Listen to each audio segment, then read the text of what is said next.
जातक कथा, महाकपि का बलिदान। हिमालय के जंगल में ऐसे कई पेड़ पौधे हैं जो अपने आप में अनोखे हैं। ऐसे पेड़ पौधे और कहीं नहीं पाए जाते। इन पर लगने वाले फल और फूल सबसे अलग होते हैं। इन पर लगने वाले फल इतने मीठे और खुशबूदार होते हैं कि कोई भी इन्हें खाए बिना रह नहीं सकता। ऐसा ही एक पेड़ नदी किनारे था जिस पर सारे बंदर अपने राजा के साथ रहा करते थे। बंदरों के राजा का नाम महाकपि था। महाकपि बहुत ही समझदार और ज्ञानवान था। महाकपि का आदेश था कि उस पेड़ पर कभी कोई फल न छोड़ा जाए। जैसे ही फल पकने को होता वैसे ही वानर उसे खा लेते थे। महाकपि का मानना था कि अगर कोई पका फल टूटकर नदी के रास्ते किसी मनुष्य तक पहुंचा तो ये उनके लिए बहुत हानिकारक हो सकता है। सभी वानर महाकपि की इस बात से सहमत थे और उनकी आज्ञा का पालन करते थे। लेकिन एक दिन एक पका फल नदी में जा गिरा जो पत्तियों के बीच छुपा हुआ था।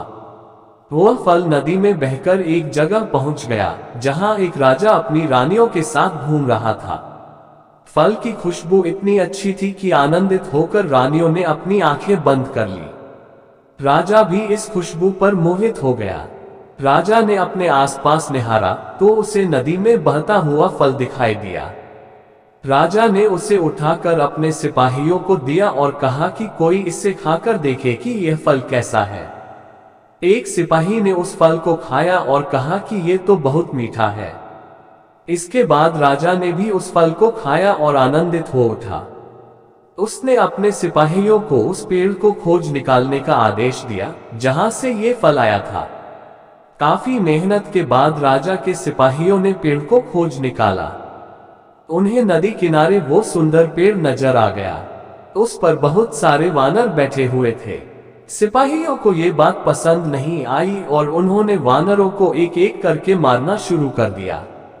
वानरों को घायल देखकर महाकपि ने समझदारी से काम लिया। उसने एक बांस का डंडा पेड़ और पहाड़ी के बीच पुल की तरह लगा दिया। महाकपि ने सभी वानरों को उस पेड़ को छोड़कर पहाड़ी की दूसरी तरफ जाने का आदेश दिया।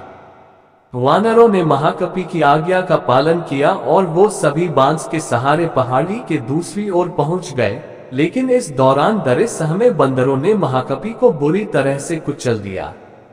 सिपाहियों ने तुरंत राजा के पास जाकर सारी बात बताई। राजा महाकपि की वीरता से बहुत प्रसन्न हुए और सिपाहियों को आदेश दिया कि महाकपि को तुरंत महल लेकर आए और उसका इलाज करवाएं। सिपाहियों ने ऐसा ही किया, लेकिन जब महाकपि को महल लाया गया तब तक वह मर चुका था। कहानी से सीख, वीरता और समझदारी हमें इतिहास के पन्नों में जगह देती है।